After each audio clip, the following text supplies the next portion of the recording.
के धनी हैं हमारे मनीष रंजन जी।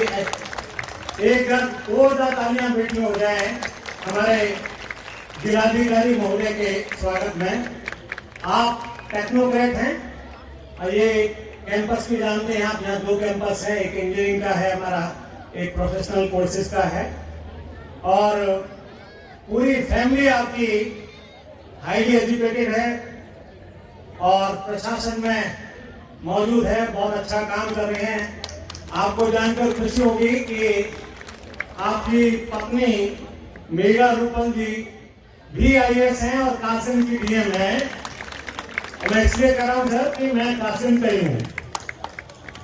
और अभी आपने सुना होगा चीफ इलेक्शन कमिश्नर का चयन हुआ था, मोदी जी बैठे थे, राहुल गांधी बैठे थे, और एक नाम सुना होगा ज्ञानेश कुमार जी, वो सर के फादर इन लॉ हैं chief election commissioner of India. तो उससे एक पृष्ठभूमि भी पता चलती है किसी पर्सनैलिटी की। इससे पहले DM सहारनपुर थे, DM संभल थे आप, बहुत प्रसिद्धि हुई थी आपके काम की।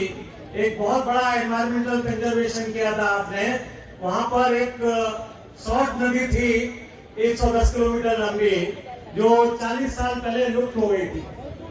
उस नदी को पुनर्जीवित किया था आपने, और उसके लिए मोदी ने भी आपकी प्रशंसा की थी। तो ऐसे यशस्वी जिलाधिकारी के लिए जोरदार तालियां हो जाएं।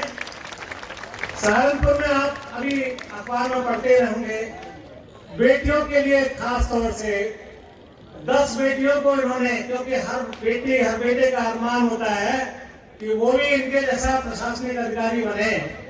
तो पता है आपको, आपने अखबारों में देखा होगा कि एक दिन के लिए DM बनाया, एक दिन के लिए SDM बनाया हमारी बेटी को, और उन्हें निश्चित ये भावना भरी होगी कि मैं भी मनीष जैसा बनूंगा या बनूंगी। तो बहुत बहुत स्वागत है आपका इस प्रांगण में सर।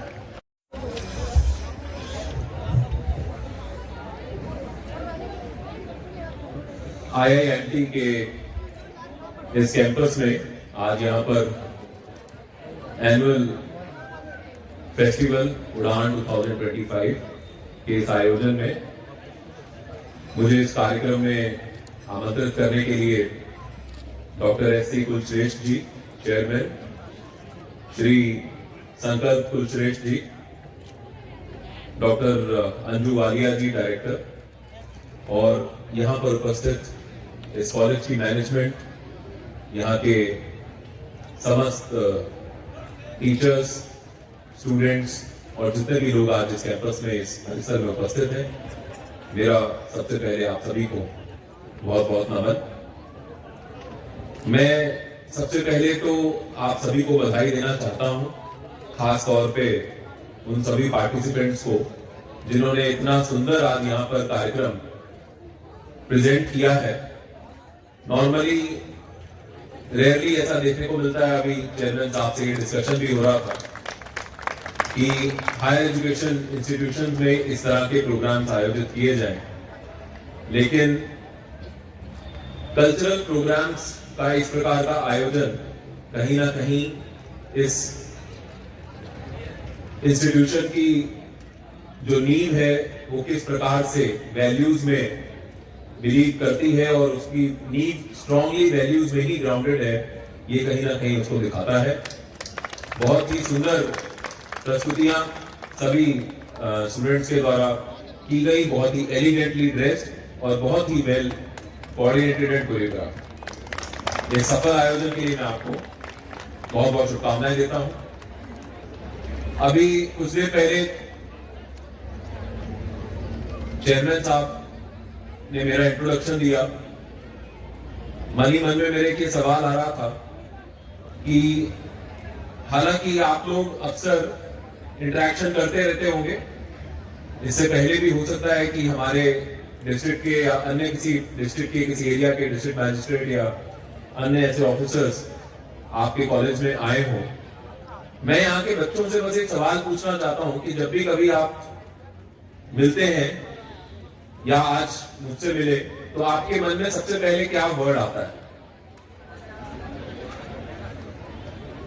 कोई बताना चाहेगा? बोलिए हैं आईएएस यस बताइए एक वर्ड ओके चलिए उन्होंने इंस्पिरेशन का एंड ब्यूटीफुल वर्ड। मैं अपने स्कूल की बात जब याद करता हूं, जब भी मैं कभी ऐसे किसी से मिलता था तो सबसे पहले एक वर्ड आता था कि देखिए कितने सक्सेसफुल हैं ये अपने करियर में, अपने प्रोफेशन में, अपनी लाइफ में। लेकिन जो आज मेरे मन में सवाल आ रहा था, that was not about success. आपने भी ये सोचा होगा कि अभी मैं आईएएस ऑफिसर हूँ, डिस्ट्रिक्ट मैजिस्ट्रेट हूँ, सर ने बताया कि मेरी वाइफ भी एक आईएएस ऑफिसर है। तो क्या सक्सेस या सक्सेसफुल होना अपने आप में एक एंड है? अभी मैंने बोला कि आपने बहुत ही सक्सेसफुल प्रोग्राम ऑर्गेनाइज किया है, लेकिन यहाँ पे जितने बच्चों ने परफॉर्म किया होगा शायद उनको पता होगा कि उस सक्सेसफुल प्रोग्राम को ऑर्गेनाइज करने के पीछे कितना हार्डवर्क, कितना परसिवरेंस, और शायद जो सबसे इंपॉर्टेंट है, एक टॉपिक जिसके बारे में मैं कुछ शब्द बोलना भी चाहता हूं, वो है फेलियर। हम लोग सक्सेस के बारे में हमेशा बात करते हैं और देखते हैं कि जो लोग सक्सेसफुल होते हैं उनसे हम इंस्पिरेशन ड्रॉ करते हैं, लेकिन हम ये नहीं देखते कि उस सक्सेस के पीछे एक बहुत इंपॉर्टेंट चीज है, वो है फेलियर। और जो व्यक्ति अपने जीवन में फेलियर को समझ जाता है, आई थिंक वही सक्सेसफुल बन भी पाता है। अब फेलियर क्या होता है? क्या आपने कभी सोचा है कि कौन व्यक्ति फेल होता है और कौन व्यक्ति सक्सेसफुल होता है? अगर हम देखें किसी व्यक्ति ने कोई कॉलेज का एग्जाम दिया, आप सब लोगों ने जो इंजीनियरिंग कॉलेज में एडमिशन लिया होगा, आपने कॉम्पिटिटिव एग्जाम्स में पार्टिसिपेट किया होगा, आपने एग्जाम लिखे होंगे। जिसने अपने एग्जाम में अच्छे मार्क्स पाकर एडमिशन ले लिया वो सक्सेसफुल हो गया, और जो नहीं ले पाया 1-2 नंबरों से वो फेल हो गया। यही होता है सक्सेस और फेलियर। किसने डिसाइड किया फेलियर? आपके सिस्टम ने डिसाइड किया, आपकी सोसाइटी ने डिसाइड किया। तो सक्सेस और फेलियर का जो पैमाना है वो हमारे लिए, हमारे आसपास, हमारा सोसाइटी या हमारे पेरेंट्स, हमारे टीचर्स डिसाइड करते हैं। मेरा ये स्ट्रांगली मानना है कि आपको हमेशा अपनी सक्सेस या अपनी फेलियर का जो बेंचमार्क है, जो स्टैंडर्ड है, जो पैमाना है, वो खुद तय करना चाहिए। किसी और को कभी अलाउ नहीं करना चाहिए कि आप सक्सेसफुल हुए या फेलियर हुए।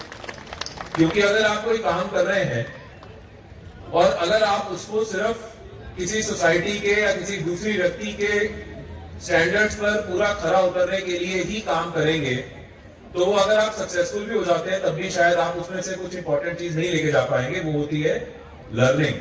आप किसी भी चीज के लिए कभी भी कोई एफर्ट करते हैं, उसमें आप सक्सेसफुल हो या फेल हो, उसमें से एक बहुत इंपॉर्टेंट जो आउटकम निकलता है वो है लर्निंग का।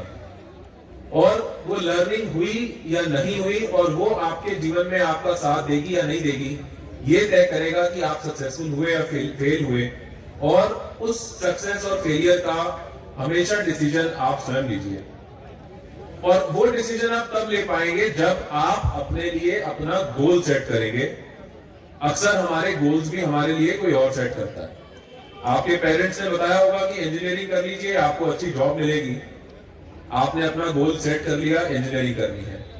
या आपके पेरेंट्स या आपके फ्रेंड्स ने बताया कि आप मैनेजमेंट कर लीजिए, मैनेजमेंट की डिग्री के बाद आपको अच्छी जॉब मिलेगी। तो आपने अपना सक्सेस या फेलियर का जो स्टैंडर्ड है वो उसी से सेट कर लिया कि अगर मैं एक इंजीनियर बन गया तो मैं सक्सेसफुल हूं, नहीं तो मैं फेल हो गया। But I think it is very important कि आप अपना गोल सबसे पहले अपने लिए खुद सेट करिए, दूसरों के सेट किए हुए गोल पे ना चलिए। उसके बाद उस गोल को, उस सपने को, उस ड्रीम को पूरा करने के लिए आप एक्शंस, उस ड्रीम को पाने के लिए एक्ट करिए। और उस एक्शंस के पीछे होना चाहिए आपका हार्डवर्क और आपका परसिवरेंस। उसके बाद अगर आप सक्सेसफुल नहीं भी होते, और अगर आप मान लीजिए कि टेम्पररीली फेल भी होते हैं, तो आप ये देखेंगे कि अल्टीमेटली आपने उस फेलियर में से भी ऐसी कई चीजें सीखी जो कहीं ना कहीं आने वाले जीवन में आपको काम आएंगी। आपको एक मौका मिलेगा ये जानने के लिए कि आपका गैप कहाँ रहा, कहाँ पर आप पीछे रह गए। आप उस गैप को पूरा करने के लिए और कड़ी मेहनत करेंगे और अल्टीमेटली आप अपने खुद के पैरामीटर्स पर, अपने खुद के आकलन पर सक्सेसफुल होंगे और वही आपकी असली सक्सेस होगी और वही आपकी असली जीत होगी। यही मैं आप सभी लोगों से एक मैसेज शेयर करना चाहता था। मैं उम्मीद करता हूं कि आप लोग अपने आने वाले जीवन में इसी प्रकार से अपने ड्रीम्स सेट करेंगे, अपने गोल सेट करेंगे और उसके